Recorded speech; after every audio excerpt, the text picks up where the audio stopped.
NEWS.MC on Monaco Info is brought to you by Monaco Legend Properties.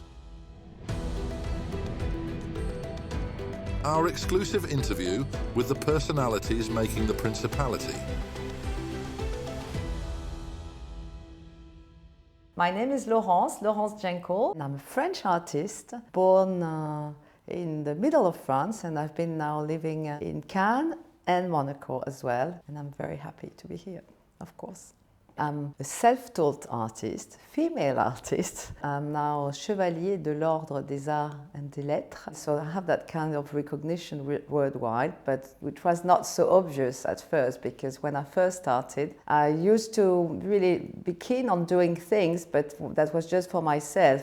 And I never imagined at one stage I would become an artist full-time, because I believe that to become an artist, to be an artist, you need to really spend a lot of time making your arts and the evolution of it. Yeah, I first started like 30 years ago. Sounds so long time ago, but this is it. I was enjoying my job, you know, having really great fun working with communication, and suddenly got my two daughters and I stopped working. But in my mind, I couldn't just look after my kids, so I had to do something with my hands, with my mind, and I started decorating the house. And that's how it first started, you know, with the approach of different mediums like oil, acrylic, and so on. And then when my daughters were 2 and 4, I remember they were eating so many candies, so many sweets, and myself, when I was a child, I was not allowed to. So this is how it first started, really, the beginning of my career. So I borrowed the bonbon from them, took them down in my studio, because I was very lucky. I had a huge studio, like 300 square meters in the villa, and so I could just explore any field with art. And so I was making, putting the bonbon in the oven, so then it became like the sugar was melting and it was covering the canvas, making tableau piège, you know, it's like you couldn't really see, but I was putting all kind of stuff inside my compositions. So the sugar was with resin, because I used to put resin, epoxy resin, and that was really good fun. So that's how I started. And suddenly I got the idea of covering those compositions with plexiglass, transparent plexiglass. That was another challenge. And of course, after a couple of years, I had a lot of pieces, you know, of plexiglass in the studio. So I had two options: either try to recycle the material or just throw it away.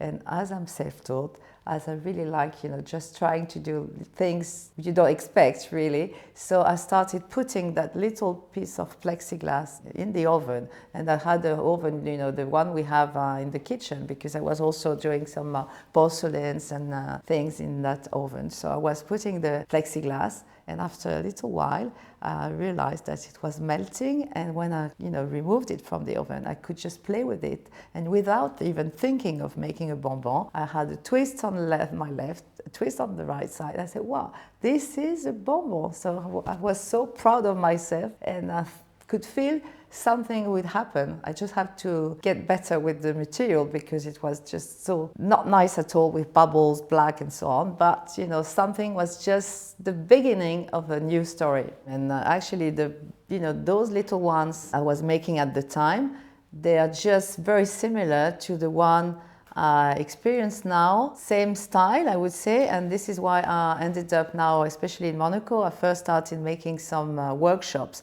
make your own bonbon, and I explained to people who come and visit me, with a group of people, like 8 people maximum, and I teach them how to make the bonbon exactly the same way I first made it at that time. So putting that transparent plexiglass in the oven and then coming out with a bonbon. We're having fun together with the people who are interested in my art at those workshops, and then I just give them some paint, special paint, so that they do the decor. I give them gloves, they put it in the oven, they remove it, and I make the bonbon myself in front of them, and then they go back home with a little bonbon collector and a certificate, authenticity certificate, Jenkell Studio. So that's the idea, but exactly same as when I first started. I was very proud of myself, to tell you the truth. But you know, the father of my kids, when I went up, you know, upstairs and said, "Well, I found something amazing. This is a bonbon. It's gonna." Well, I wouldn't think it would make me famous at all, but you know, I was very proud making that kind of shape. You know, I was working with real bonbon for quite a while, and suddenly I made a bonbon made of plexiglass, just coming out of the blue, just like that. So he thought it was ridiculous and that nobody would ever buy any candy. And I said, "You may be right, but I'll try it." I had to go deeper because, of course, you know, those very few ones I was making, the few, it was just a try, really. But I could feel I had to get better, dump really the material and see how I could figure it. But that was something very special. People at the very beginning, they quite liked it. I was my first, you know, fan, really, and I'm still, I guess, the first. Yeah, I love them all. There's not one I say, well, I prefer that one. No, it's not true. I really love them all, and especially, you know, I sign always Jenkell. Jenkell is the name of my two daughters, so it means a lot as well to me. So the bonbon is something very incredible, because when I first started trying to get a gallery to represent my art, then they liked it, but you know, they wouldn't really think possibly it would go very far. Maybe at the very beginning they thought it was like decoration, because it's true, it's nice. It's a nice shape, glossy with the plexiglass, the nice colors. But the thing is, they wouldn't imagine how far it could go, and I had such a motivation, and I was very lucky because one of my very first galleries was Opera Gallery, and we first started together. And I remember at the very beginning, you know, possibly they would put them, you know, on the floor, but the presentation was not the same as it is now, of course, and it was different. But there was something, and thank you to those galleries who believed in me and who made who I am now, actually. I have quite a few collectors as well here in Monaco, because you know, this is what happens. You know, you see them, and it's such a tiny place as well. And the shape is you recognize the bonbon. You've seen it once. You keep it in your mind, and of course it brings back memories. Everybody experiences a bonbon. The sugar is actually the first taste a baby would experience. Internationally, the bonbon is somewhere. So no matter the education, no matter the religion, no matter nothing, actually, the bonbon means a lot to anyone. Either you like it or you don't like it, but there's something happening in your mind. I always wondered really when it first started, really the bonbon. So I had, you know, made a few research, and from centuries, you know, the bonbon is still a different shape. And even my first trip to China, I remember, like 20 years ago, I felt really amazed seeing in those supermarkets. It's so many kinds of bonbons. So actually I remember at that time, this is when I first started the compositions, I remember I took a lot, I bought a lot, and I actually had too much luggage, of course. So I paid an incredible, you know, amount just for nothing, because bonbon doesn't cost a lot, the bonbon you eat. And so I was completely amazed. The bonbon is everywhere, so many shapes, so many things. Something everybody experiences worldwide, no matter the age, no matter the education, no matter the religion, as I said. My problem is, you know, I think it's a kind of generosity, and I think all artists should be generous. Any cause will reach me, really, so I can feel something, and I wish I could help all of them. But at some stage, it's true that I did a lot, and I will carry on doing a lot, I'm sure. But, you know, it's difficult to say, no, I cannot give, because if you can, and you should do it, really, no matter how big is the artwork. Because I remember, like 10 or 15 years ago, I gave artworks that were just so much valuable, like 135,000 or 150,000 euros. But I'm very pleased I did it at the time. But now, you know, time has changed as well. So I still give regularly, but, you know, smaller pieces. And also maybe people, you know, they wouldn't buy that big artworks. I don't know. And there are too many associations nowadays, and too many causes, and too many people who suffer in the world. I'm happy. I probably helped a lot of people, and I hope I carry on a long time. I remember that was just after COVID. That was the first time we had the Red Cross ball at next to the casino. And that was an experience, that one, because I made that big one, the one which is in the gardens of the Red Cross. So this is the shape of the mask. I guess you noticed that. So that's a big bonbon 2 meter, and I made it exactly same way of the little mask we used to wear for so many months and years, and hoping we don't have that again. But anyway, the little mask, I had an order for 500 pieces, and they are all unique pieces. Just putting some kind of resin, putting the white, and then making the red thing. And then of course we had that bank, the CMB, Monsieur Grosoli, who sponsored the event. So that was really, really incredible when you see, you know, those 500 boxes with 500 masks, and all of them were given to people who were attending the gala. 500 people. I was there right after COVID, and that was the very first time we couldn't even shake hands. We were all wearing the mask, and you know, with Monseigneur, so we just made a picture, and that was it. And you know, we just couldn't even talk to each other really, because everybody was sitting at the table, and that's it. And then we experienced the concert, which was amazing. So very different from the ones we known before and the ones we have now. But that was a very special charity auction, that one. G20 in Cannes was something incredible. And again, at that time I was with Opera Gallery. We had the big show. It took me like 2 years to also prepare the negotiations with the mayor of Cannes. At the time it was Bernard Brochant, to convince him to have such an exhibition in his city. And nobody knew that we would have the G20 in Cannes. So I just wanted to make an exhibition in my home city at the time, 2 meters, and like 100 sculptures on the croisette and within the city. So of course there were all the countries for G20.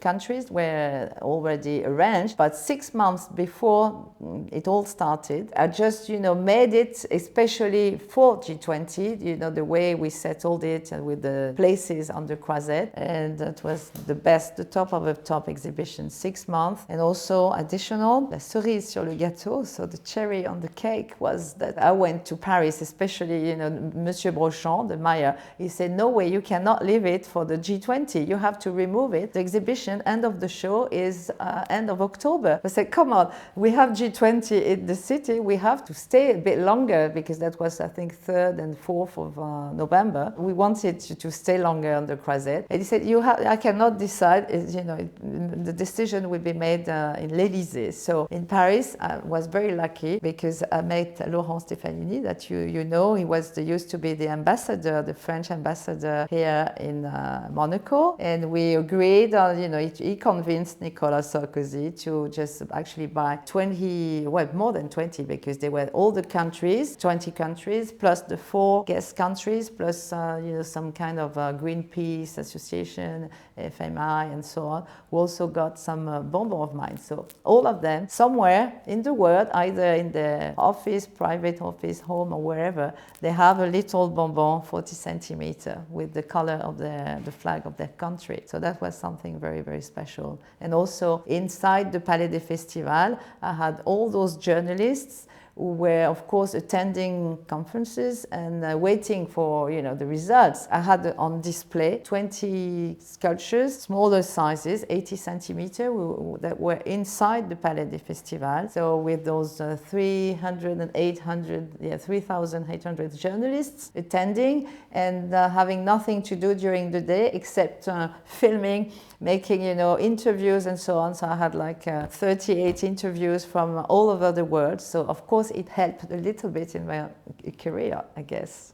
Of course, I did not study in Monaco, so I was abroad. I was either in London or Germany a little bit. So yeah, that was probably like 26, 28, something like that. So that was rather late. I did like it, really, even at the first time. And I didn't have the vision to just, you know, invest in Monaco, start investing, because prices were just very reasonable at the time. I wasn't even an artist actually, and not even a woman either. This is the principality, so you have at the time, of course, Prince Régnier and Grâce de Monaco, and this castle, and you just get the touristic idea, and also, of course, there were quite a few nice restaurants also at the time, and of course I remember the Jimmy's and all those places, because it was already the place to be, the place to party, also to to gamble, and not monuments but the Hôtel de Paris, the Place de Paris, just like any tourist who would come and visit today, was already at the time so beautiful, magical. Of course, maybe not as constructed, not that many buildings, but still there were already quite a few, and you could think that there would be more and more. But again, at the time I did not invest, unfortunately. One of my very first gallery was in Monaco, and of course I was making very different artworks. Well, that was not figurative at all. It was more like new realism, pop art as well. So I was just looking for my style really. But I had shows in Monaco. Everything is a kind of inspiration really. You just need to give yourself the time to think, to experience it, and I guess everybody's an artist really. It's just that some people, of course, they wouldn't take the time, or they think they're not good at it, they have no artistic skill, but it's not true. Like Matisse, when he was a very old man, he couldn't do any paintings anymore, he couldn't do nothing, but he was cutting those pieces of great colors paper and just giving it to his assistant, making the artwork on his behalf, really. Any person could be an artist, really. Just think positive and say, well, I can make it, and that's it. There's no competition anyway, it's just please yourself first. You do it for yourself, and then, of course, you want to share it. I know what I want, I know what I need, and I'm very happy that, with the company I was with before, with my agent, we just back together in a way, though we are just completely in a separate way, but this is a team. The team will carry on a certain way, and I'm very happy myself to be completely free, to have my name, Jenkell. Jenkell is back, because before, for 4 years, I used to sign Jenk, and Jenk is really something very strong for me. It means a lot, and this is a period of my artistic life which will be even more important, more valuable than the Jenkell one, I suppose, because it's only 4 years. It's an artistic period of mine. So this is why I would like my collectors who trusted me for those 4 years, I want to please them and really hope that they would buy another Jenk, complete their collection. And those collectors who have a Jenkell and never got a Jenk, would be great if they have a Jenk as well, because those artworks, they are something really strong, because they helped me to just rebuild everything. And this is how also really ended up in Monaco. So nothing happens just like this by chance. There's always a reason for everything. And the future, so this will be still a team, different way, but I will have my structure involved here in Monaco, but at any stage, I'm an artist, I'm not a gallery, so I just gave the name gallery, but this is not a gallery, it's just a tiny place, just like an office with a representation of a few of my bonbon and artworks. I want to be with galleries only, because everybody has a job. I'm an artist, of course I do my promotion, I'm very happy to meet with my collectors, but I want galleries worldwide like I used to do and have before. Now Monaco is one step, I'm still around, I will be still around, but I want to carry on developing my career internationally. So that will be, of course, United States. That will be like, Singapore. Many places where I'm already, but, I want to spread over not only the bonbon, because it is the bonbon, but I have all the things ready, like DNA artworks, like robots, also twists, because the idea like in 2017, 2018, I first started making those artworks I really love. They are just very strong, like an elephant, which is completely twisted in the middle of the body, because I want people to be aware of what's going on with elephants. They would be killed for their ivory, they don't have food or they don't have water, which is really terrible. It happens also to human beings. So the twist, I also made a beaten woman with a twist, so the position is incredible. It's strong artworks that people, when they see it, they understand completely the message. I want to raise awareness, use my twist, not only to twist of the bonbon, but use it on its own.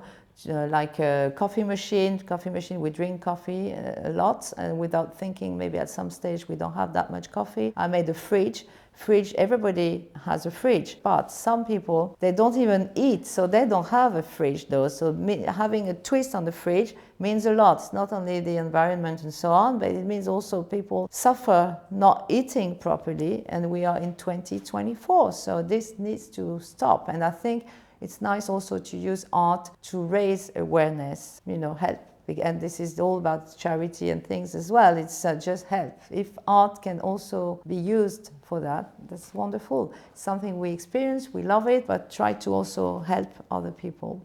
We have many more, and I hope we see each other within a few years, and I give you a news of the Jenkell, and I'm sure we'll do a lot more. Just the very beginning of the story and the adventure. That's all for today. Thank you for watching NEWS.MC, your English rendezvous on Monaco Info. Discover more interviews and stories on our websites, NEWS.MC and MonacoInfo.com. This show was brought to you by Monaco Legend Properties.